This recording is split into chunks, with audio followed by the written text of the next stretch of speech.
Tamsen, you have been the hall manager here at Woodford Memorial Hall for the last 2 years. Can you tell me a little bit about how that happened? Were you affiliated with the church before you came here? I was, yes. I go to St Mary's Church next door. My connection with the hall really started because my now husband and I were looking for somewhere locally to hold our wedding reception, and having fairly recently moved to the area just before we got married, we were looking around and came to one of the antiques fairs here at the Memorial Hall to have a look. Fell in love with the hall and booked it for our wedding reception, which was lovely, and we thoroughly enjoyed having a reception here. And in the course of organising our reception, I was talking to Barbara Slaney, who is the manager here, had been for many years, and she mentioned in passing that she was planning to retire in the reasonably near future. So I kept my eyes and ears open for when the job came up, because I knew immediately it was a job I wanted to do. That's amazing. So you got the job. Mm-hmm. What was the first thing that hit you as you walked into the job about dealing with what is a very large hall? And, you know, it is a listed building, so there are limitations. Mm-hmm. So what was your first major challenge?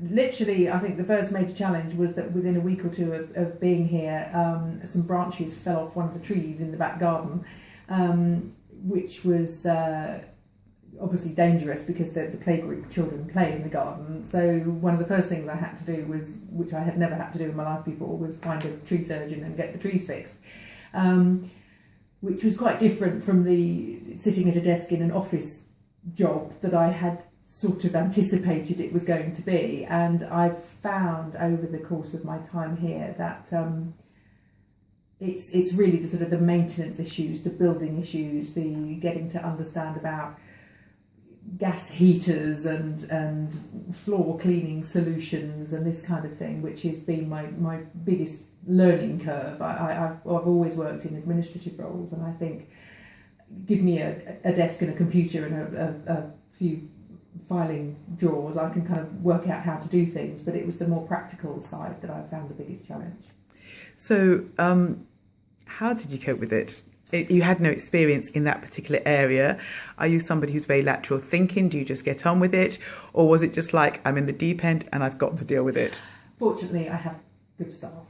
And that's largely what it's all about, is that, you know, there are several, well, all of the members of staff here have been here longer than I have, and there are several who've been here for many years and know the building inside out. And I've been very fortunate that the staff we have here, you know, really do know their stuff and know intricately how the hall operates and how it works and how it's put together and how to fix things. And so I've been very lucky to be able to learn from them or ask for help. And in terms of the fact that it is a community hall at the end of the day, so who do you have here?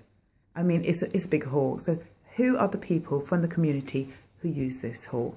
Quite a wide range, and we have activities throughout the week that encompass sort of all ages of people for a start. And we have the playgroup that runs here every morning, and they take children from 2.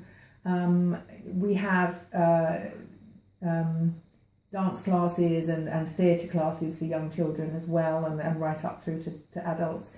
And we have brownies and guides meet here. The church obviously use the hall extensively, and particularly on Sundays for Sunday school.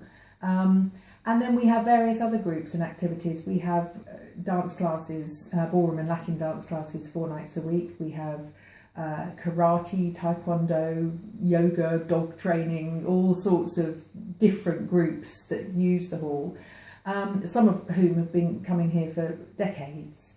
And we also, because we try to let them all on Saturdays for wedding receptions and parties, we're able to reach out to other parts of the community that may not come here regularly for group activities or classes throughout the week.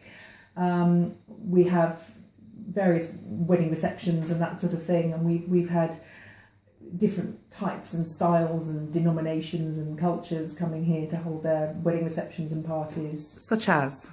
A couple of months ago, we had a local Sikh family had two parties here over about a week apart. Different aspects of the whole sort of wedding process. We have one of the local synagogues, for example, comes here each year to hold their Rosh Hashanah services, and that's actually happening next week in September. So we're not just a Christian church hall. We are obviously part of the church and connected with the church, but we're open to all members of the community. And do you find that mixture, that diversity, enhances your job? Oh, I certainly think so. Yes, absolutely. Because it's all part of a learning experience, and I enjoy having different people coming in and out of the hall that I can meet and talk to and find out about different people's lives and interests and cultures and whatever. I think it makes it all much more interesting. With regard to the history of the hall, I know you've only been here 2 years, but has that impacted on some of the work you've had to do?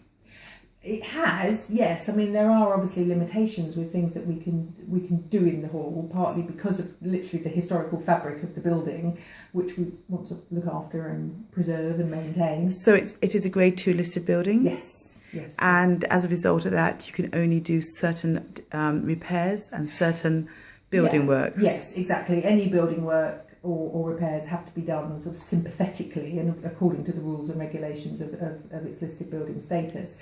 And the recent work that we've had done in the front hall, the new floor that's been put down, and the reconfiguring of the ladies' toilets and the addition of an accessible toilet, all has to be done within the regulations of listed building laws and regulations. So we've had to involve the council, and the conservation officer at the council has to approve the work that we've done and this sort of thing. And in respect of all that work, was that the biggest job that's happened since you've been here? Yeah. And the most disruptive?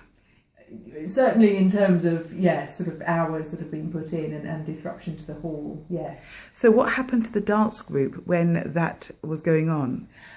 We were fortunate in the end that the way the building work panned out, it happened pretty much over the school summer holidays.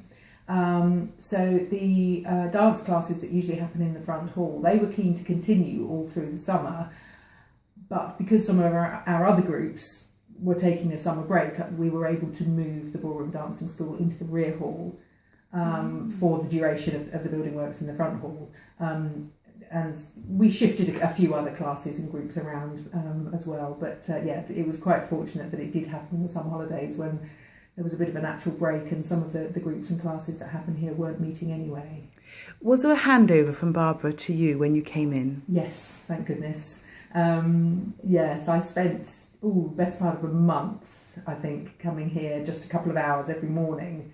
In fact, not every morning, but a good number of mornings, so that she could show me the ropes as much as she can. Obviously, Barbara having been here for so long before me, so much stuff was just in her head, and it's trying to extract as much information from her as I could was quite a challenge, because obviously there's all the stuff that's on paper that she can show. She was able to show me how she did things, processes and invoicing and accounting and keeping diaries and schedules and this sort of thing. But it's just the little nuggets of information that are in her head that it's not always easy to kind of know the right questions to ask in order to get that information out. And obviously there's no way that I can replace her experience. I just have to sort of do the best I can. But her 30 years of experience here obviously means she will always know this place better than me. Well, unless you're here 30 years. Unless I'm here 30 years. Unless you're here 30 years. So you're now part of the fabric of the history of Woodford Memorial Hall. Has the job lived up to expectations, or has it exceeded it? It certainly exceeded it. It really has. I absolutely love working here, and I love everything about the hall. And I mean, I still, every time I go into the front hall, I still think it's a beautiful hall, and I love it, and I'm so happy to work here and to be part of it, and and to hopefully, be part of its continuation in the community. Thank you so much for your time. I really appreciate that. Thank you.